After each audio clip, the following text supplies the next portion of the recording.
और अब आपको सुनाते हैं पीएम मोदी के मन की बात।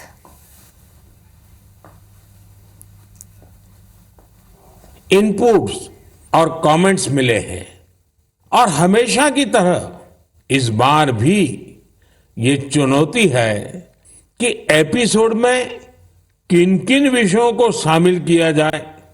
मुझे पॉजिटिविटी से भरे एक से बढ़कर एक इनपुट्स मिले हैं। इनमें बहुत सारे ऐसे देशवासियों का जिक्र है जो दूसरों के लिए उम्मीद की किरण बनकर उनके जीवन में बेहतरी लाने में जुटे हुए हैं। साथियों, कुछ ही दिन बाद 8 मार्च को हम महिला दिवस मनाएंगे। ये विशेष दिन देश की विकास यात्रा में नारी शक्ति के योगदान को नमन करने का अवसर होता है। महाकवि भरतियार जी ने कहा है कि विश्व तभी समृद्ध होगा जब महिलाओं को समान अवसर मिलेंगे। आज भारत की नारी शक्ति हर क्षेत्र में प्रगति की नई ऊंचाइयों को छू रही है। कुछ वर्ष पहले तक किसने सोचा था कि हमारे देश में गांव में रहने वाली महिलाएं भी ड्रोन उड़ाएंगी, लेकिन आज ये संभव हो रहा है। आज तो गांव गांव में ड्रोन दीदी की इतनी चर्चा हो रही है, हर किसी की जुबान पर नमो ड्रोन दीदी, नमो ड्रोन दीदी ये चल पड़ा है। हर कोई इसके विषय में चर्चा कर रहा है। एक बहुत बड़ी जिज्ञासा पैदा हुई है और इसलिए मैंने भी सोचा कि क्यों ना इस बार मन की बात में एक नमो ड्रोन दीदी से बात की जाए। हमारे साथ इस वक्त नमो ड्रोन दीदी सुनीता जी जुड़ी हुई हैं, जो उत्तर प्रदेश के सीतापुर से हैं। आइए उनसे बात करते हैं। सुनीता देवी जी, आपको नमस्कार। नमस्ते सर। अच्छा सुनीता जी, पहले मैं आपके विषय में जानना चाहता हूँ, आपके परिवार के विषय में जानना चाहता हूँ। थोड़ा कुछ बता दीजिए। सर, हमारे परिवार में 2 बच्चे हैं, हमें हस्बैंड है, माता जी है मेरी। आपकी पढ़ाई क्या हुई Sunita ji? Sir BA final है। और वैसे घर में कारोबार वगैरह क्या है? कारोबार वगैरह खेती-बाड़ी संबंधित करते हैं, खेती वगैरह। अच्छा सुनीता जी, ये ड्रोन दीदी बनने का आपका सफर कैसे शुरू हुआ? आपको वो ट्रेनिंग कहाँ मिली? कैसे कैसे बदलाव क्या आया? मुझे पहले से जानना है। जी सर, ट्रेनिंग हमारी फूलपुर एफको में हुआ था, इलाहाबाद में, और वहीं से हमको ट्रेनिंग मिली है। तो तब तक आपने ड्रोन के विषय में सुना था कभी? सर सुना नहीं था, एक बार ऐसे देखे थे, कृषि विज्ञान केंद्र जो सीतापुर का है वहाँ पे हमने देखा था, पहली बार वहाँ देखा था हमने ड्रोन। सुनीता जी, मुझे ये समझना है कि मानो आप पहले दिन गए, जी पहले दिन आपका ड्रोन दिखाया होगा, फिर कुछ बोर्ड पे पढ़ाया गया होगा, कागज पे पढ़ाया गया होगा, फिर मैदान में ले जाके प्रैक्टिस, क्या क्या हुआ होगा? आप मुझे बस समझा सकती हैं पूरा वर्णन? जी जी सर, पहले दिन सर हम लोग जब गए हैं तो उसके दूसरे दिन से हम लोगों की ट्रेनिंग शुरू हुई थी। पहले तो थ्योरी पढ़ाई गई थी, सब क्लास चले थे 2 दिन। क्लास में ड्रोन में क्या क्या पार्ट हैं, कैसे कैसे आपको क्या क्या करना है, ये सारी चीजें थ्योरी में पढ़ाई गई थी। तीसरे दिन सर हम लोगों का पेपर हुआ था। उसके बाद में फिर सर एक कंप्यूटर पे भी पेपर हुआ था, मतलब पहले क्लास चला, उसके बाद में टेस्ट लिया गया, फिर प्रैक्टिकल करवाया गया था हम लोगों का, मतलब ड्रोन कैसे उड़ाना है, कैसे कैसे मतलब आपको कंट्रोल कैसे संभालना है, हर चीज सिखाई गई थी प्रैक्टिकल के तौर में। फिर ड्रोन काम क्या करेगा वो कैसे सिखाया? सर ड्रोन काम करेगा कि जैसे अभी फसल बड़ी हो रही, बरसात का मौसम या कुछ भी, जैसे बरसात में दिक्कत होती, खेत में फसल में हम लोग घुस नहीं पा रहे हैं तो कैसे मजदूर अंदर जाएगा, तो इसके माध्यम से बहुत फायदा किसानों को होगा और वहाँ खेत में घुसना भी नहीं पड़ेगा। हमारा ड्रोन जो हम मजदूर लगा के अपना काम करते हैं, वो हमारा ड्रोन से मेड़ पे खड़े होके हम अपना वो कर सकते हैं। कोई कीड़ा मकोड़ा अगर खेत के अंदर है उससे हमें सावधानी भी बरतनी रहेगी, कोई दिक्कत नहीं हो सकती है। और किसानों को भी बहुत अच्छा लग रहा है सर, हमने 35 एकड़ स्प्रे कर चुके हैं अभी तक। तो किसानों को भी समझ है कि इसका फायदा है? जी सर, किसानों को बहुत संतुष्ट होते हैं, कह रहे बहुत अच्छा लग रहा है, समय का भी बचत होता है, सारी सुविधा आप खुद देती हैं, पानी दवा सब साथ साथ में रखती हैं और हम लोगों को सिर्फ आके खेत बताना पड़ता है कि कहाँ से कहाँ तक मेरा खेत है और सारा काम आधा घंटे में ही निपटा देती। तो ये ड्रोन देखने के लिए और लोग भी आते होंगे फिर तो? सर बहुत भीड़ लग जाती है, ड्रोन देखने के लिए बहुत सारे लोग आ जाते हैं। जो बड़े बड़े फार्मर्स लोग हैं वो लोग नंबर भी ले जाते हैं कि हम भी आपको बुलाएंगे इस तरह के लिए। अच्छा, क्योंकि मेरा एक मिशन है लखपति दीदी बनाने का। अगर आज देश भर की बहनें सुन रही हैं तो एक ड्रोन दीदी आज पहली बार मेरे साथ बात कर रही है, तो क्या कहना चाहेगी आप? जैसे आज मैं अकेले ड्रोन दीदी हूँ तो ऐसे ही हजारों बहनें आगे आए कि मेरे जैसे ड्रोन दीदी वो भी बने और मुझे बहुत खुशी होगी कि जब मैं अकेली हूँ मेरे साथ में और हजारों लोग खड़े होंगे तो बहुत अच्छा लगेगा कि हम अकेले नहीं, बहुत सारे लोग हमारे साथ में ड्रोन दीदी के नाम से पहचानी जाती हैं। चलिए सुनीता जी, मेरी तरफ से आपको बहुत बहुत बधाई। ये नमो ड्रोन दीदी ये देश में कृषि को आधुनिक बनाने का एक बहुत बड़ा माध्यम बन रही है। मेरी बहुत बहुत शुभकामनाएं। Thank you sir. Thank you. साथियों, आज देश में कोई भी क्षेत्र ऐसा नहीं है जिसमें देश की नारी शक्ति पीछे रह गई हो। एक और क्षेत्र जहां महिलाओं ने अपनी नेतृत्व क्षमता का बेहतरीन प्रदर्शन किया है वो है प्राकृतिक खेती, जल संरक्षण और स्वच्छता। केमिकल से हमारी धरती मां को जो कष्ट हो रहा है, जो पीड़ा हो रही है, जो दर्द हो रहा है, हमारी धरती मां को बचाने में देश की मातृशक्ति बड़ी भूमिका निभा रही है। देश के कोने कोने में महिलाएं अब प्राकृतिक खेती को विस्तार दे रही है। आज अगर देश में जल जीवन मिशन के तहत इतना काम हो रहा है तो इसके पीछे पानी समितियों की बहुत बड़ी भूमिका है। इस पानी समिति का नेतृत्व महिलाओं के ही पास है। इसके अलावा भी बहनें बेटियां जल संरक्षण के लिए चौतरफा प्रयास कर रही हैं। मेरे साथ फोन लाइन पर ऐसी ही महिला है कल्याणी प्रफुल्ल पाटिल जी। ये महाराष्ट्र की रहने वाली है। आइए कल्याणी प्रफुल्ल पाटिल जी से बात कर उनका अनुभव जानते हैं। कल्याणी जी नमस्ते। नमस्ते सर जी, नमस्ते। कल्याणी जी, पहले तो आप अपने विषय में, अपने परिवार के विषय में, अपने कामकाज विषय में जरा बताइए। सर मैं एमएससी माइक्रोबायोलॉजी हूँ और मेरे घर में मेरे पतिदेव, मेरी सास है और मेरे 2 बच्चे और 3 साल से मैं अपने ग्राम पंचायत में कार्यरत हूँ। और फिर गांव में खेती के काम में लग गई क्योंकि आपके पास बेसिक नॉलेज भी है, आपकी पढ़ाई भी क्षेत्र में हुई है और अब आप खेती में जुड़ गई हैं। तो क्या क्या नए प्रयोग किए हैं आपने? सर हमने जो 10 प्रकार के हमारी वनस्पति है उसको एकत्रित करके उससे हमने ऑर्गेनिक फवारनी बनाया।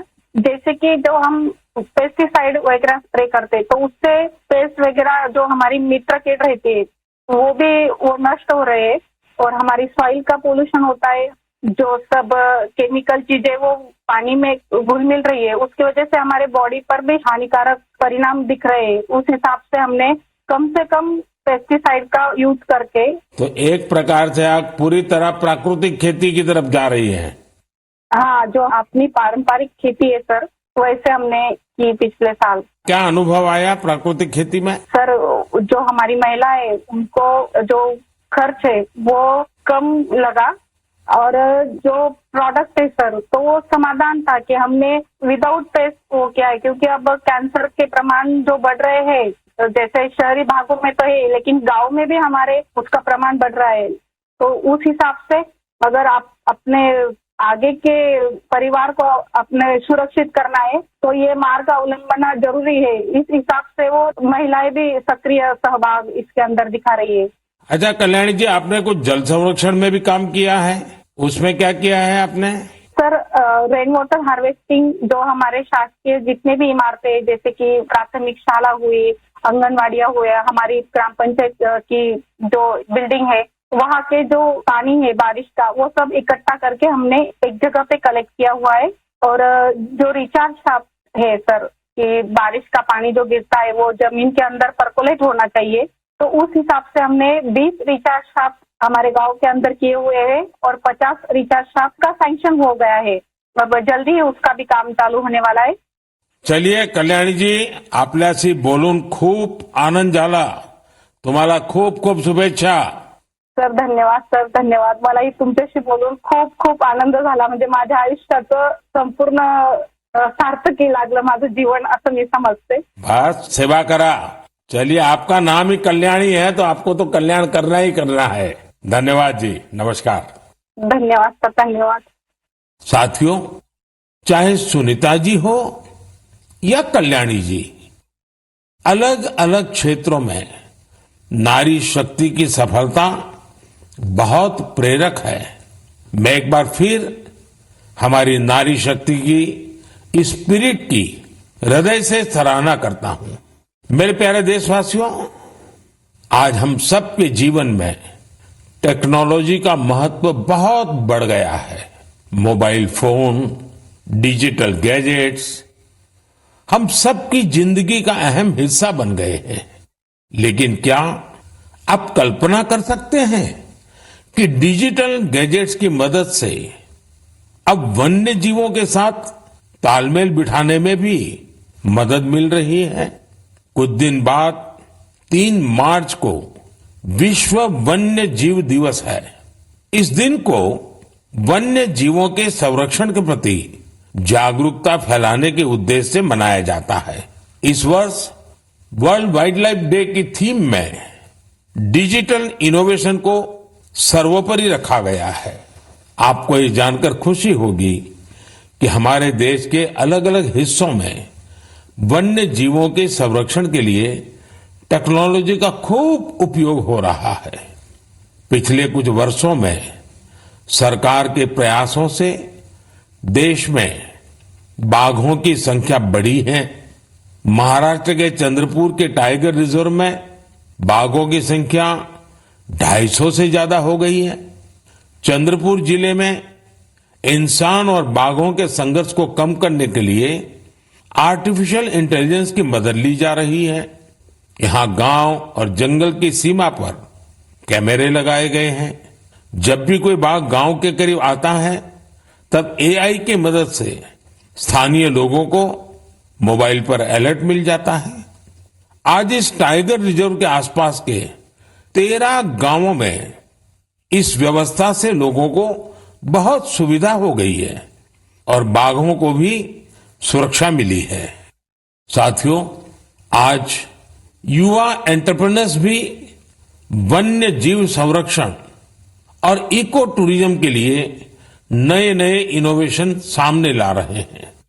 उत्तराखंड के रुड़की में रोटर प्रिसीजन ग्रुप्स ने wild life institute of India के सहयोग से ऐसा ड्रोन तैयार किया है जिससे केन नदी में घड़ियालों पर नजर रखने में मदद मिल रही है.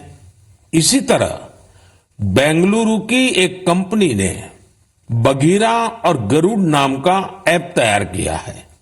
बघीरा ऐप से जंगल सफारी के दौरान वाहन की स्पीड और दूसरी गतिविधियों पर नजर रखी जा सकती है. देश के कई टाइगर रिजर्व में इसका उपयोग हो रहा है. आर्टिफिशियल इंटेलिजेंस और इंटरनेट ऑफ थिंग्स पर आधारित गरुड़ ऐप को किसी सीसीटीवी से कनेक्ट करने पर रियल टाइम अलर्ट मिलने लगता है. वन्य जीवों के संरक्षण की दिशा में इस तरह के हर प्रयास से हमारे देश की जैव विविधता और समृद्ध हो रही है. साथियों, भारत में तो प्रकृति के साथ तालमेल हमारी संस्कृति का अभिन्न हिस्सा रहा है. हम हजारों वर्षों से प्रकृति और वन्य जीवों के साथ सह अस्तित्व की भावना से रहते आए हैं. अगर आप कभी महाराष्ट्र के मेलघाट टाइगर रिजर्व जाएंगे तो वहां स्वयं इसे अनुभव कर सकेंगे। इस टाइगर रिजर्व के पास खटकरी गांव में रहने वाले आदिवासी परिवारों ने सरकार की मदद से अपने घर को होम स्टे में बदल दिया है। ये उनकी कमाई का बहुत बड़ा साधन बन रहा है। इसी गांव में रहने वाले कोरकू जनजाति के प्रकाश जामकर जी ने अपनी 2 हेक्टेयर जमीन पर 7 कमरों वाला होम स्टे तैयार किया है। उनके यहां रुकने वाले पर्यटकों के खाने पीने का इंतजाम उनका परिवार ही करता है। अपने घर के आसपास उन्होंने औषधीय पौधों के साथ आम और कॉफी के पेड़ भी लगाए हैं। इससे पर्यटकों का आकर्षण तो बढ़ा ही है, दूसरे लोगों के लिए भी रोजगार के नए अवसर बने हैं। मेरे प्यारे देशवासियों, जब पशुपालन की बात करते हैं तो अक्सर गाय भैंस तक ही रुक जाते हैं, लेकिन बकरी भी तो एक अहम पशुधन है जिसकी उतनी चर्चा नहीं होती है। देश के अलग अलग क्षेत्रों में अनेकों लोग बकरी पालन से भी जुड़े हुए हैं। ओडिशा के कालाहंडी में बकरी पालन गांव के लोगों की आजीविका के साथ साथ उनके जीवन स्तर को ऊपर लाने का भी एक बड़ा माध्यम बन रहा है। इस प्रयास के पीछे जयंती महापात्रा जी और उनके पति बीरेन साहू जी का एक बड़ा फैसला है। ये दोनों बेंगलुरु में मैनेजमेंट प्रोफेशनल्स थे, लेकिन इन्होंने ब्रेक लेकर कालाहंडी के सालेभाटा गांव आने का फैसला लिया। ये लोग कुछ ऐसा करना चाहते थे जिससे यहाँ के ग्रामीणों की समस्याओं का समाधान भी हो, साथ ही वो सशक्त भी बने। सेवा और समर्पण से भरी अपनी इसी सोच के साथ इन्होंने माणिकस्तु एग्रो की स्थापना की और किसानों के साथ काम शुरू किया। जयंती जी और बीरेन जी ने यहां एक दिलचस्प माणिकस्तु गोट बैंक भी खोला है। वे सामुदायिक स्तर पर बकरी पालन को बढ़ावा दे रहे हैं। उनके गोट फार्म में करीब दर्जनों बकरियां हैं। माणिकस्तु गोट बैंक इसने किसानों के लिए एक पूरा सिस्टम तैयार किया है। इसके जरिए किसानों को 24 महीने के लिए 2 बकरियां दी जाती हैं। 2 वर्षों में बकरियां 9 से 10 बच्चों को जन्म देती हैं। इनमें से 6 बच्चों को बैंक रखता है, बाकी उसी परिवार को दे दी जाती है जो बकरी पालन करता है। इतना ही नहीं, बकरियों की देखभाल के लिए जरूरी सेवाएं भी प्रदान की जाती हैं। आज 50 गांवों के 1000 से अधिक किसान इस दंपत्ति के साथ जुड़े हैं। उनकी मदद से गांव के लोग पशुपालन के क्षेत्र में आत्मनिर्भरता की ओर बढ़ रहे हैं। मुझे ये देखकर बहुत अच्छा लगता है कि विभिन्न क्षेत्रों में सफल प्रोफेशनल्स छोटे किसानों को सशक्त और आत्मनिर्भर बनाने के लिए नए नए तरीके अपना रहे हैं। उनका यह प्रयास हर किसी को प्रेरित करने वाला है। मेरे प्यारे देशवासियों, हमारी संस्कृति की सीख है परमार्थ परमो धर्मः, यानी दूसरों की मदद करना ही सबसे बड़ा कर्तव्य है। इसी भावना पर चलते हुए हमारे देश में अनगिनत लोग निस्वार्थ भाव से दूसरों की सेवा करने में अपना जीवन समर्पित कर देते हैं। ऐसे ही एक व्यक्ति है बिहार में भोजपुर के भीम सिंह भवेश जी। अपने क्षेत्र के मुसहर जाति के लोगों के बीच इनके कार्यों की खूब चर्चा है, इसलिए मुझे लगा कि क्यों न आज इनके बारे में भी आपसे बात की जाए। बिहार में मुसहर एक अत्यंत वंचित समुदाय रहा है, बहुत गरीब समुदाय रहा है। भीम सिंह भवेश जी ने इस समुदाय के बच्चों की शिक्षा पर अपना फोकस किया है ताकि उनका भविष्य उज्जवल हो सके। उन्होंने मुसहर जाति के करीब 8,000 बच्चों का स्कूल में दाखिला कराया है। उन्होंने एक बड़ी लाइब्रेरी भी बनवाई है, जिससे बच्चों को पढ़ाई लिखाई की बेहतर सुविधा मिल रही है। भीम सिंह जी अपने समुदाय के सदस्यों के जरूरी डॉक्यूमेंट बनवाने में, उनके फॉर्म भरने में भी मदद करते हैं। इससे जरूरी संसाधनों तक गांव के लोगों की पहुंच और बेहतर हुई है। लोगों का स्वास्थ्य बेहतर हो, इसके लिए उन्होंने 100 से अधिक मेडिकल कैंप लगवाए हैं। जब कोरोना का महासंकट सिर पर था, तब भीम सिंह जी ने अपने क्षेत्र के लोगों को वैक्सीन लगवाने के लिए भी बहुत प्रोत्साहित किया। देश के अलग अलग हिस्सों में भीम सिंह भवेश जी जैसे कई लोग हैं जो समाज में ऐसे अनेक नेक कार्यों में जुटे हैं।